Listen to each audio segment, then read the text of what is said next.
یہ جو موقع آتے ہیں نا شب برات کے، شب قدر کے، یہ بنیادی طور پر اللہ تعالیٰ کی طرف سے دی ہوا موقع ہوتا ہے کہ چلو تمہیں چانس دیتے ہیں، پابندی کوئی نہیں، لیکن رب کی طرف سے نا موقع ملتا ہے، چلو تمہیں ایک موقع دیتے ہیں، چلو اپنے آپ کو کلیئر کر لو، تمہیں موقع دیتے ہیں۔ یا اللہ کیا کرے، کچھ بھی نہیں، آ کے نا سچے دل سے 2 رکعتیں پڑھ کے توبہ کرو، عرش کا مالک پچھلے سارے ہی معاف کر دے گا۔ ان لوگوں کی باتوں پہ نہ جائیں جو بلا وجہ پریشان کرتے ہیں لوگوں کو۔ شب برات کا حوالہ بھی نہیں مل رہا، حالانکہ ترمذی شریف میں حدیث موجود ہے، سیاہ ستہ کی روایت ہے ترمذی میں۔ پہلے کہتے ہیں سیاہ ستہ سے دکھاؤ، جب سیاہ ستہ سے مل گئی تو آپ اور کدھر جانا ہے؟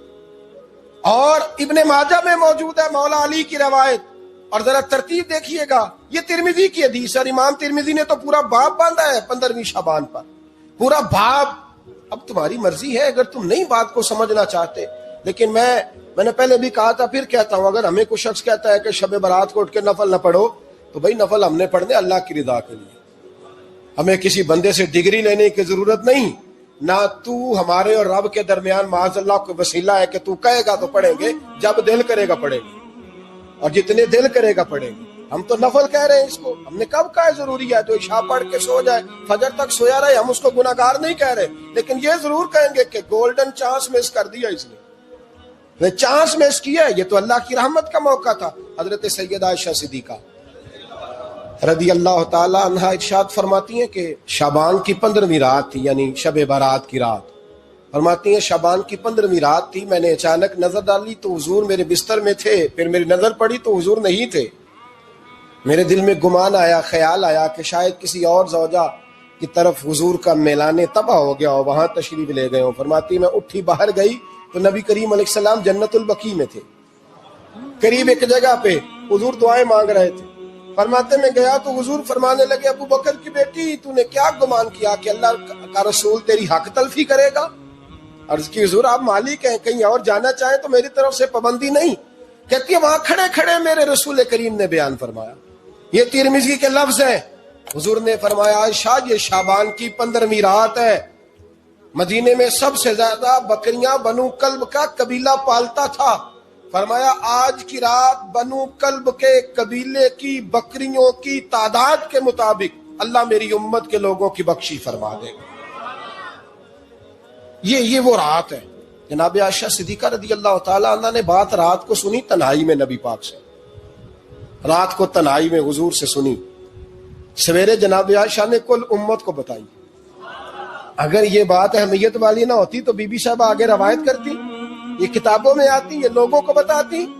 حضرت عائشہ نے روایت کیا، اور مولا علی شیر خدا نے تو کھل کے کہا، ابن ماجہ میں حضرت علی سے پیار کرنے والوں کے لیے الگ عنوان، مولا علی نے کھل کے فرمایا شعبان کی 15ویں رات کو رات عبادت کرنا اور سویرے روزہ رکھنا۔ حضرت علی کے لفظ بائی نہیں سیاستہ میں، رات کو روز عبادت کرنا، دن کو روزہ رکھنا۔ ویسے تو رب کریم ہر روز تہجد کے وقت پہلے آسمان پر نزول اجلال فرماتا ہے اور لوگوں کو فرماتا ہے کوئی بخشش مانگنے والا؟ کیا انداز ہے مولا علی شیر خدا حدیث روایت کرتے ہیں، رنگ کیا ہے؟ فرمایا باقی راتوں میں نا تھوڑا سا پیکج ہوتا ہے، تھوڑا سا آخری حصے میں رات کے شب برات کو نا رات چڑھتے ہی اللہ پہلے آسمان پر جو اس کی شان کے لائق ہے نزول اجلال فرماتا ہے، اور پہلا جملہ یہ فرماتا ہے کوئی معافی مانگنے والا؟ اللہ کرے آپ کو سمجھ آئے، یعنی معافی دینے والا کہہ رہا ہے چلو آؤ ادھر آؤ ذرا معافی مانگو، میں معاف کرنے آیا ہوں، مانگو معافی، ہے کوئی معافی مانگنے والا؟ معاف کر دیں گے۔ اور آپ فرماتے ہیں ہے کوئی رزق مانگنے والا؟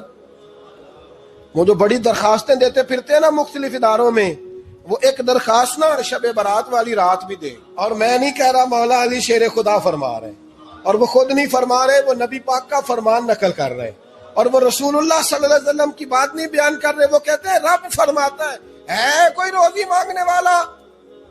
سارے سیٹھوں نوابوں جاگیرداروں کے پاس جا کے تھک گئے ہو، ایک دن میرے کہنے پر، ایک رات، ایک دیہڑی ذرا شب برات والی لگا کے تو دیکھو۔ تو میرے رسول پاک علیہ السلام نے ہمیں یہ میسج دیا، پیغام دیا، فرمائے اس رات جو اولاد مانگے گا رب اسے بھی عطا فرمائے گا، اس رات جو اللہ سے بخشش مانگے گا اللہ اسے بھی دے گا، اس رات جو رب کریم سے عزت مانگے گا اللہ اسے بھی عطا کرے گا۔ شارحین نے لکھا اس رات جو رب سے پردہ پوشی مانگے گا، اللہ اسے پردہ پوشی بھی عطا کرے. جو جنت کا سوالی ہوگا رب اپنے فضل سے عطا فرمائے. کوشش فرمائیں, کوشش فرمائیں. 10 محرم کو ہمارے ہاں لوگ جاتے ہیں قبرستان, وہ کسی حدیث سے ثابت نہیں, میں منع نہیں کر رہا, جائیں 9 محرم کو جائیں, 10 کو جائیں, 11 کو جائیں, 8 کو جائیں, سفر میں جائیں, ربیع الاول میں جائیں, قبرستان میں جب بھی جائیں, منع نہیں ہے. لیکن شب برات والی رات تو خود رسول کریم گئے ہیں نا قبرستان. اب جو بات میں نے سمجھانی ہے اس کو سمجھیں. نبی پاک کی والدہ کا مزار نہیں ہے وہاں جنت البقیع میں. حضور کے کو بھائی بہن, حضور کیا کرنے گئے؟ امت کی بخشش کے لیے گئے. شب برات کی رات لالچی نہ بنے کہ صرف میں نے اپنے لیے روزی مانگنی ہے, کل امت کے لیے مانگے رب کریم سے.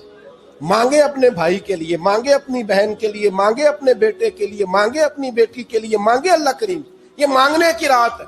پچھلی راتی رحمت رب دی کرے بلند آوازہ, بخشش منگن وارے کارن کھلا جے دروازہ. آئیں اللہ کی بارگاہ میں اس رات کو کھل کے دعا مانگیں. میرے عزیز دوست, کچھ لوگوں نے یہ سمجھ لیا ہے کہ دین صرف نماز روزے کا, حج زکوٰۃ کا, شب برات کی عبادت کا, اس کا نام ہے. حالانکہ ایسا نہیں ہے. دین کے میں نے جیسے کہ عرض کیا کہ 2 بنیادی شعبے ہیں, ایک حقوق اللہ اور ایک حقوق العباد. یہ جو حقوق اللہ کا معاملہ ہے نا, آپ کو نماز دن میں 5 وقت آ کر کے پڑھنی ہے. حج تو زندگی میں 1 دفعہ فرض ہے, لیکن اگر لوٹ کے آتا بھی ہے تو سال میں 1 دفعہ آتا ہے. لیکن یہ جو آپ کا حقوق العباد کا معاملہ ہے, یہ تو ہر وقت کا ہے. آپ اگر جوان ہیں تو پھر آپ کا ماں باپ کے ساتھ حقوق کا تعلق ہے, بہن بھائیوں کے ساتھ تعلق ہے. شادی شدہ ہیں تو میاں بیوی کے حقوق آپس میں شروع ہیں. صاحب اولاد ہو گئے تو اب آپ کے اولاد کے حقوق ذمہ آ گئے. آپ اگر کارخانہ دار ہیں تو مزدوروں کے حقوق ہیں. اگر آپ استاد ہیں تو شاگردوں کے حقوق ہیں. اگر آپ شیخ ہیں تو مریدوں کے حقوق ہیں. اگر آپ مرید ہیں تو شیخ کے حقوق. تو حقوق کے ساتھ تو ہر وقت انسان کا آپس کے اندر یہ سلسلہ جاری رہتا ہے. اب معاملات کو صاف رکھنا, لین دین کی چیزوں کے اندر اپنے آپ کو کھلا رکھنا, خیانت سے, جھوٹ سے, دغے سے, دھوکے سے, فریب سے اپنے آپ کو پاک رکھنا, دین اس کے اوپر بہت ہی زیادہ زور دیتا ہے, بہت ہی زیادہ. مسلم شریف میں حدیث ہے, نبی پاک صلی اللہ تعالی علیہ وسلم نے صحابہ سے پوچھا تھا, مسلم بخاری دونوں میں, کہ بتاؤ مفلس کون ہوتا ہے, غریب کون ہوتا ہے. تو لوگوں نے وہی بات عرض کی جو عرض کرنے کا موقع تھا اور انسانی فہم کے عقل کے قریب بات تھی. عرض کی یا رسول اللہ صلی اللہ تعالی علیہ وسلم, جس کے پاس مال و دولت نہ ہو مفلس ہوتا ہے. تو حضور نے فرمایا نہیں, میری امت میں تو مفلس وہ ہوں گے جو نماز روزے اور زکوٰۃ کے ساتھ قیامت والے دن آئیں گے. یعنی وہ مفلس ہوں گے جو نماز زکوٰۃ روزے کے ساتھ قیامت کے دن آئیں گے. لیکن ان کے مفلس ہونے کی وجہ یہ ہوگی کہ انہوں نے دنیا میں کسی کو گالی دی ہوگی, کسی پر تہمت لگائی ہوگی, کسی شخص کا حق دبایا ہوگا, کسی کو تکلیف دی ہوگی, کسی کو مارا ہوگا. حالانکہ ان کے پاس نماز بھی ہے, روزہ بھی ہے, زکوٰۃ بھی ہے, لیکن چونکہ انہوں نے حقوق العباد ضائع کیے, اب ان کی کمزوری کا یہ عالم ہوگا کہ وہ جو نیکیاں کما کے لائے تھے وہ ان لوگوں کو دے دی جائیں گی جن پر انہوں نے ظلم کیا تھا. اور اگر پھر بھی ان کے ظلم بچ گئے, نیکیاں دینے کے باوجود ابھی بھی ان کی زیادتیاں باقی رہیں, تو حضور فرماتے ہیں پھر ان مظلوموں کی جو خطائیں ہوں گی وہ ان ظالموں کے کھاتے میں ڈال دی جائیں گی. تو یہ بہت ساری نیکیاں لانے کے باوجود مفلس رہ جائیں گے. تو یاد رکھیں کہ حقوق اللہ کا معاملہ اپنی جگہ پہ وہ بڑا سخت ہے. اب ہمارے ہاں یہ ہوتا ہے کہ توازن نہیں قائم رکھا جاتا. کچھ لوگ تو ایسے ہیں جو سمجھتے ہیں نماز پڑھ لی ہے, میں نے روزہ رکھ لیا ہے, باقی میں ولی اللہ ہو گیا ہوں, میں حق نہ بھی ادا کروں. اور کچھ معاذ اللہ اس طرح کے ہیں جو کہتے ہیں کہ نماز کی تمہیں پڑھی ہے, باقی کام تو بھائی آپ نماز کو بھی ہلکا نہیں سمجھ سکتے, یہ رب کی عبادت ہے. آپ اللہ کی بارگاہ میں جھکنے کو معمولی بات سمجھتے ہیں. آپ توازن قائم رکھیں گے, نماز پڑھیں گے تو وہ بھی پورے ذوق کے ساتھ پڑھیں گے, عبادت کریں گے تو پوری توجہ کے ساتھ کریں گے. نفل ادا کریں گے تو پورے انہماک کے ساتھ، شوق کے ساتھ، ذوق کے ساتھ قرآن پاک سے آپ مکمل پیار کریں گے، محبت کریں گے، خلوص کے ساتھ پڑھیں گے۔ لیکن حقوق العباد کا معاملہ، اس کا بھی پورا خیال رکھا جائے گا۔ یہ دیکھیں نا، کچھ چیزوں کا تعلق عظمت کے ساتھ ہوتا ہے اور کچھ چیزوں کا تعلق ضرورت کے ساتھ ہوتا ہے۔ اللہ تبارک و تعالیٰ کی جو عبادت ہے وہ اس کی عظمت کے لیے، کہ رب عظمتوں والا ہے، وہ حق رکھتا ہے کہ اس کی عبادت کی جائے، اسی ہی کی شان ہے کہ اس کے سامنے جھکا جائے کیونکہ وہ عظمت والا ہے۔ لیکن اللہ کو عبادت کی ضرورت ہے۔ ساری دنیا کے مرد حضرت جنید بغدادی بن جائیں، باجزید بستامی بن جائیں، ساری دنیا کے مرد نیک پارسا متقی بن جائیں اور ساری دنیا کی عورتیں رابعہ بصری بن جائیں، تو پھر بھی رب کی شان میں کوئی اضافہ تو نہیں نہ کر سکتے، اور سارے مکر جائیں معاذ اللہ کہ ہم نے عبادت نہیں کرنی، تو اس کی شان میں کوئی کمی کر سکتے نہیں۔ تو اللہ کی عظمت ہے، شان ہے، اللہ کو عبادت کی ضرورت نہیں ہے، یہ اس کی عظمت ہے کہ اس کی بندگی کی جائے۔ تو کچھ چیزوں کا تعلق عظمت کے ساتھ ہوتا ہے اور کچھ چیزوں کا تعلق ضرورت کے ساتھ ہوتا ہے۔ اللہ کی یہ شان ہے کہ اس کی بندگی کی جائے اور لوگوں کو ضرورت ہے کہ ان کا خیال رکھا جائے۔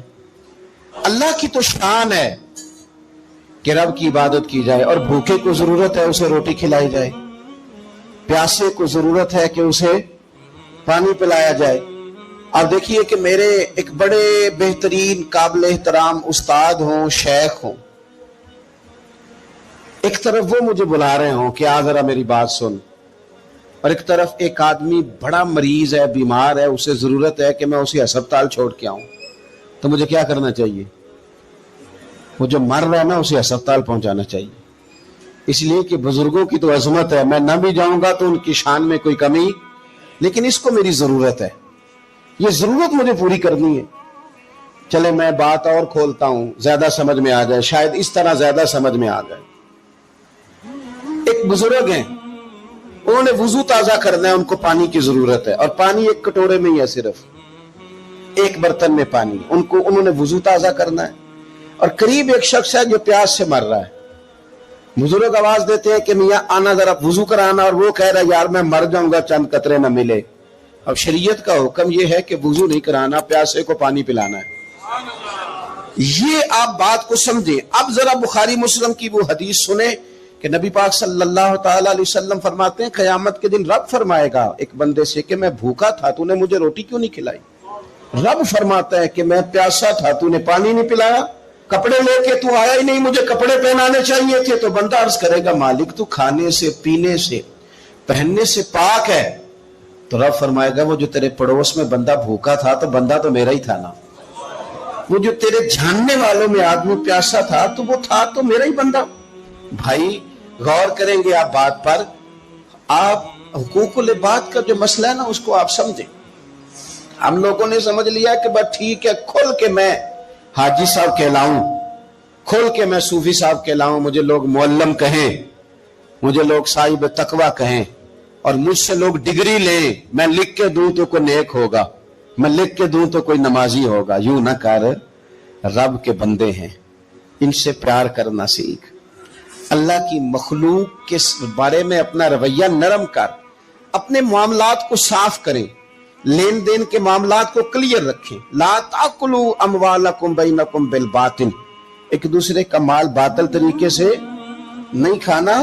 تیری نماز تجھے روک دے، تو نماز پڑھ کے نکلے تو خیال آئے کہ میں نے جھوٹ نہیں بولنا، تیری نماز تجھے روک دے کہ میں نے لقمہ حرام اپنے قریب نہیں آنے دینا۔ امام اعظم ابو حنیفہ 40 سال اگر ساری رات کھڑے رہ کے نماز پڑھتے رہے ہیں نا، تو امام صاحب کا یہ عبادت کا ماحول بھی تھا، لیکن اگر ان کے پارٹنر نے کپڑا بیچتے وقت کسی کو نقص والا کپڑا بیچ دیا ہے نا، اور وہ پیسے لے کے آئے، تو امام صاحب نے وہ رقم بھی استعمال نہیں کی، وہ بھی ساری اللہ کے راستے میں خیرات کر دی۔ معاملات کے بارے میں وہ لوگ بڑے سنجیدہ تھے، غیر سنجیدہ نہیں تھے کہ جناب کوئی نہیں چل جاتا ہے، خیر صلی اللہ ہے۔ رزق کا جب تک آپ کا معاملہ صاف نہیں ہوتا، رزق کا مسئلہ جب تک ٹھیک نہیں ہوتا، تب تک تو دعائیں قبول نہیں ہوتی، نماز میں لذت نہیں آتی، نبی پاک صلی اللہ علیہ وسلم نے فرمایا پرا گندہ حالت ہو، پھٹا پرانا لباس ہو اور انسان بکھرے بالوں سے تڑپ تڑپ کے بھی دعا مانگے، اس کی دعا اس لیے قبول نہیں ہوتی کہ اس نے جو کپڑے پہنے ہیں وہ حرام پیسوں کے، جو روٹی کھائی ہے وہ کسی کا مال لوٹ کے کھائی ہے، جو پیا ہے وہ کسی مسکین کا مال کھا پی گیا، اس کی دعا کیسے قبول ہوگی؟ آپ حقوق العباد کے معاملات کے اندر اپنے آپ کو زیادہ سے زیادہ فکر مند کریں، آپ غور کریں کس جگہ کوئی نقص تو نہیں رہ گیا۔ سیدہ عائشہ صدیقہ یہ بڑی نصیبوں والی خاتون ہے، یہ وہ خوش بخت عورت ہے کہ جس کے گھر میں حجرہ نور میں داخل ہو کے مدینے والے محبوب کہتے تھے کہ سکون محسوس کرتا ہو۔ حضور کی سیرت بتاتی ہے کہ حضور وہاں سکون محسوس کرتے۔ حضرت عائشہ صدیقہ نے حضور سے دین لیا اور محبوب کریم کا سر نور ان کی گود میں رہتا تھا جب وہ حضور سے سوالات پوچھا کرتی تھی۔ سیدہ عائشہ صدیقہ کی عظمتیں حضرت عائشہ صدیقہ رضی اللہ تعالیٰ عنہ روایت کرتی ہیں، اور یہ حدیث مبارکہ مشکاۃ شریف میں موجود ہے۔ فرماتی ہیں کہ اعمال نامے 3 قسم کے ہوں گے قیامت کے دن، 3 قسم کے اعمال نامے، مجرم جو ہوں گے جرم کر کے آئیں گے ان کے 3 قسم کے اعمال نامے ہوں گے۔ فرماتی ہیں میں نے نبی پاک صلی اللہ علیہ وسلم سے سنا کہ 3 قسم کے لوگوں کے اعمال نامے ہوں گے۔ ایک وہ لوگ ہوں گے، وہ والا معاملہ ہوگا جو رب کا بندوں کا عقیدے کے ساتھ ہے۔ اگر کوئی بندہ شرک کر کے آیا ہوگا تو اللہ اس شرک کو کبھی معاف نہیں کر۔ ان اللہ لا یغفر ان یشرک بہ ویغفر ما دون ذلک لمن یشاء، بے شک اللہ معاف نہیں کرے گا کہ اس کے ساتھ شرک کیا جائے، باقی وہ اس کے علاوہ جس کو چاہے گا اپنے فضل سے معاف فرما دے گا۔ تو ایک تو یہ اعمال نامہ قیامت کے دن ہوگا جو مشرک ہوگا اسے معاف نہیں کیا جائے گا، اور دوسرا سیدہ عائشہ صدیقہ رضی اللہ تعالیٰ عنہ فرماتی ہیں کہ نبی پاک علیہ السلام نے فرمایا ایک معاملہ ہے حقوق العباد کا، بندوں کا بندوں کے ساتھ معاملہ، کسی نے کسی کی ذلت کر دی، رسوائی کر دی، مال دبا لیا، تانا دیا، تکلیف دی، فرمایا یہ دوسرا اعمال نامہ ہے، یہ بھی رب اتنی دیر تک معاف نہیں کرے گا جب تک بندہ بندے کو معاف نہیں کرے گا، یہ معاف نہیں کیا جائے گا۔ اور تیسرا فرمایا معاملہ اللہ اور بندوں کا ہے، عبادت کا معاملہ ہے، نماز کا معاملہ ہے، روزے کا معاملہ ہے، فرمایا اس میں رب بڑا کریم ہے، اپنے فضل سے فیصلہ کرے گا، چاہے تو عذاب دے اور چاہے تو اپنے فضل سے بندوں کو معاف فرما دے، چاہے تو اپنے فضل سے معاف کر دے۔ 3 قسم کے معاملات قیامت میں ہوں گے۔ حقوق العباد کے معاملے کو درمیان میں بیان کیا گیا۔ ہم نہ جذبات کا، احساسات کا خیال رکھنا چھوڑتے جا رہے ہیں۔ مجھے اپنی روٹی عزیز ہے، میں باہر سے آیا ہوں اور میں نے آ کے گھر کے اندر تلخ باتیں شروع کر دی، سخت جملے کسنا شروع کر دیے کہ میں باہر سے آیا ہوں، میرے لیے کھانا نہیں پکا۔ میں نے یہ دیکھا ہی نہیں کہ شاید پکانے والا بیمار ہی نہ ہو، کہ میں نے پوچھا ہی نہیں کہ جو گھر کے اندر تھا وہ کسی تکلیف میں نہ ہو، میں نے یہ احساس ہی پیدا نہیں کیا کہ میں نے بڑی سخت باتیں اپنی والدہ سے کر دی، اپنی اہلیہ سے کر دی، اپنی بہن سے، اپنے والد سے کر دی، لیکن ان کے بارے میں میں نے یہ تصور ہی نہیں کیا کہ احساسات کس قسم کے ان کے ہوں گے۔ حقوق العباد کے مسئلے میں نا ہم لاپرواہ ہو گئے، لاپرواہ۔ حقوق العباد کے معاملے میں اپنے آپ کو سمجھائیں، قائل کریں، نماز ذوق سے پڑھیں، نماز شوق سے پڑھیں، نماز توجہ سے پڑھیں، اسے کبھی ہلکا نہ جانے، لیکن یاد رکھ لیں نماز میرا اور رب کا معاملہ ہے، رب کا اور میرا معاملہ ہے۔ ہو سکتا ہے وہ اس معاملے میں معافی دے دے، لیکن جس کو اس نے میری ماں بنایا ہے نا، اس نے کہا ہے میں نے تیری جنت تیرے ماں کے قدموں کے نیچے رکھی ہے، اس کو میرا باپ بنایا ہے، اس کے تعلق سے مجھے حساس ہونا چاہیے، مجھے اپنے دوستوں کے تعلق سے احساس ہونا چاہیے۔ ہم دائیں بائیں احساس ہیں اور بڑی بڑی لمبی باتیں کرتے ہیں، بڑی بڑی لمبی بڑی بڑی کہانیاں۔ کچھ لوگ تو ایسے پکے نمازی ہیں کہ وہ کسی اور کو نمازی ماننے کو تیار ہی نہیں، ایسے پکے حاجی ہیں کہ دنیا میں صرف وہی حاجی ہیں، دوسرا کوئی ہے نہیں۔ کچھ مطلب میں اس طرح کے لوگوں کو میں ذمہ داری سے کہہ رہا ہوں، میری طرح کے مولوی کہتے ہیں فلانا بندہ بے شرع ہے جی، آپ باشرع ہیں؟ کہتے ہیں ہاں میں نے داڑھی تو رکھی ہوئی ہے نا۔ داڑھی کا نام ہی صرف شرع نہیں، سچ بولنے کا نام بھی شرع ہے، حلال کھانا بھی شرع ہے، حقوق العباد کا لحاظ کرنا بھی شرع۔ یہ کیا بات ہوئی کہ آپ نے 2 4 5 چیزوں کو آپ نے اپنا لیا رکھا میں دیندار ہوں باقی سارے بے دین ہیں. آپ ماحول کا خیال کریں, حقوق العباد کے تعلق سے ذمہ داریوں کا احساس کریں اور بڑی جلدی آپ چیزوں کو سمجھیں. میں یہ کرنا چاہ رہا تھا کہ آپ کو ہر آدمی کا احساس کرنا ہے, ہر آدمی, اور حقوق العباد کے تعلق سے آپ کو چیزوں کو سمجھنا ہے, اس پر آپ کو غور کرنا. اب سنگی یہاں میں خانقاہی آدمی ہوں, دوست یہاں آتے ہیں, کچھ دوست مجھے ایسے بھی آ کے کہتے ہیں کہ سب ایک ہفتہ آپ کے ساتھ رہنا ہے. میں کہتا ہوں بات آپ کی ٹھیک ہے, لیکن میرے بزرگ فرمایا کرتے تھے کہ کسی کو بھی رکھنا ہے تو پہلے اس کے گھر کے حالات کا جائزہ لے کے رکھنا ہے.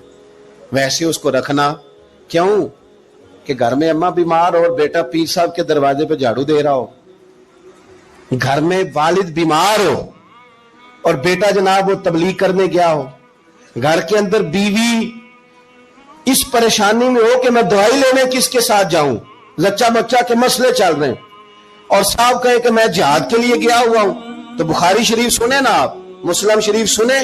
نبی پاک صلی اللہ تعالی علیہ وسلم نے فرمایا کسی عورت کے لیے کسی مرد کے پاس تنہا جانا اتنی دیر تک جائز نہیں جب تک اس کا اپنا محرم ساتھ نہ ہو.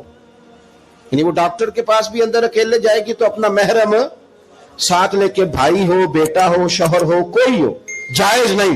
اور فرمایا سفر کرنا بھی اس کے لیے جائز نہیں جب تک کہ اس کا محرم ساتھ ہو.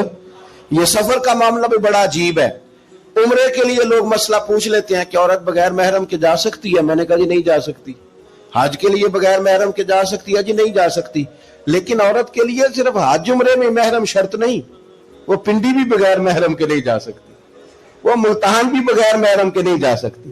وہ جتنا سفر ہو نا 3 دن کا جس سے انسان مسافر بنتا ہے, وہاں وہ شادی پہ بھی بغیر محرم کے نہیں جا سکتی. وہ سفر ہو اگر اتنا جس سے بندہ مسافر بنتا ہے تو وہ وہاں کسی کے انتقال کے بھی بغیر محرم کے نہیں جا سکتی. حج عمرے پہ محرم یاد آتا ہے, باقی جگہوں پہ بھی یاد رہنا چاہیے.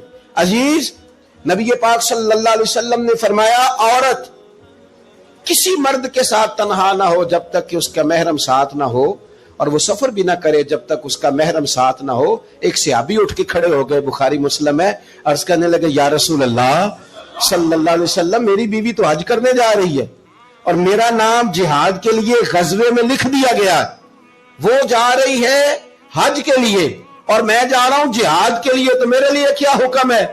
تو یہ اب حضور نے فیصلہ فرمایا, یہ اب حضور نے فیصلہ فرمایا کہ تبلیغ کرنی ہے کہ جہاد کرنا ہے, کہ تو نے خانقاہ پہ جا کے پیر صاحب کی بارگاہ میں رہنا ہے, کہ تو نے حقوق العباد کو مقدم کرنا ہے.